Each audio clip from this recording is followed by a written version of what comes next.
शिक्षक साथियों और प्यारे बच्चों, जैसा कि आप सभी को पता है कि आज जो है केंद्रीय विद्यालय संगठन का स्थापना दिवस है। सबसे पहले 1963 में 20 रेजिमेंटल विद्यालयों को लेकर ये शुरुआत की गई थी। इसका जो मुख्य उद्देश्य था, जितने भी केंद्रीय कर्मचारी हैं उनका जो है फ्रिक्वेंट ट्रांसफ़र हर 3 से 4 साल में होता रहता है, तो उनके बच्चे सबसे ज़्यादा सफ़र करते थे। जब उस समय सोचा गया, क्योंकि दूसरे स्कूल में पढ़ते थे, जब ही ट्रांसफ़र होता था नए स्कूल में जाइए, फिर नया माहौल, नया वहाँ का हो सकता है, वहाँ के पूरा का पूरा सिलेबस ही चेंज हो, तो हर स्टेट का अपना अलग अलग था। तो इस हिसाब से उनके बच्चे सबसे ज़्यादा सफ़र करते थे और कहीं कहीं जाके उनको सेम क्लास दोबारा भी करना पड़ जाता था, क्योंकि अगर जो है बीच में कहीं ट्रांसफ़र हुआ, अगले जगह जाएंगे तो वो अपना एडमिशन टेस्ट लेके फिर बोलते थे नहीं, हम पहले एक क्लास और पीछे इनको करेंगे। तो इस तरह की समस्याओं को देखते हुए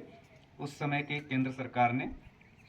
जो ये केंद्रीय विद्यालय संगठन की स्थापना का निर्णय लिया, जिसमें से 20 विद्यालय के चयन से हम लोगों ने स्टार्ट किया था और प्रेजेंट में 1289 यानी 1289 स्कूल अभी हो चुके हैं और लगभग 150 स्कूल की और स्थापना होने का जो सुझाव है वो पास हो चुका है। वो भी आपके अगले 2 से 3 साल में लगभग हम लोग 1500 के आसपास पहुंच जाएंगे। तो आप लोग जो ये एजुकेशन प्राप्त कर रहे हैं, विश्व के सबसे बड़े स्कूल का जो एक चेन होता है वो हमारा केंद्रीय विद्यालय संगठन है। नवोदय विद्यालय की भी एक चेन है, लेकिन वो भी लगभग 600 से 700 ही हैं, तो हम लोग उनसे लगभग डबल हैं। तो आप लोग ऐसे विद्यालय की श्रृंखला के चयन में एक विद्यालय में पढ़ रहे हैं जहाँ पे सभी विद्यालयों में एक समान शिक्षा का स्तर, एक समान सिलेबस, एक समान आपका जो है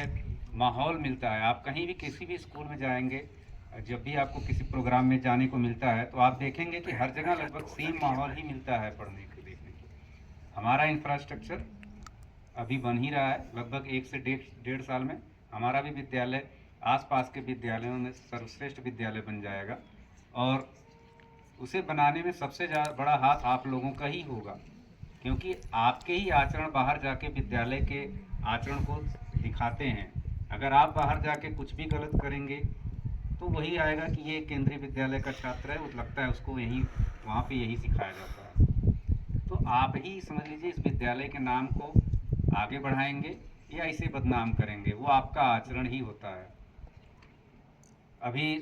सर से भी मैंने बात की है कि अभी आप लोग क्लास में जाएंगे तो जो भी हमारे एलुमनी वाले वीडियोज़ हैं, कम से कम 10-10 वीडियोज़ इन लोगों को दिखाएं, क्योंकि जो भी हमारे विद्यालय से पास होके कुछ बड़े बड़े पोस्ट पर भी गए हैं, ऑफिस से बात है, और सब लोगों ने, कुछ लोगों ने अपने वीडियोज़ डाले हैं, तो आप उनको देखिए कि कैसे किस केंद्रीय विद्यालय में वो पढ़े हैं। तो आप लोग भी हो सकता है अगले 10 साल में आप भी एक केवीएस के एलुमनी होंगे, आप भी कहने के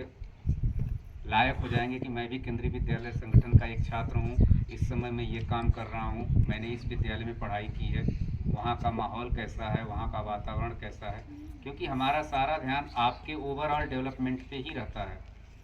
कि आपके अंदर जितनी भी कमियां हों उसको दूर किया जाए और एक अच्छा नागरिक और आगे चलकर एक सफल नागरिक बने।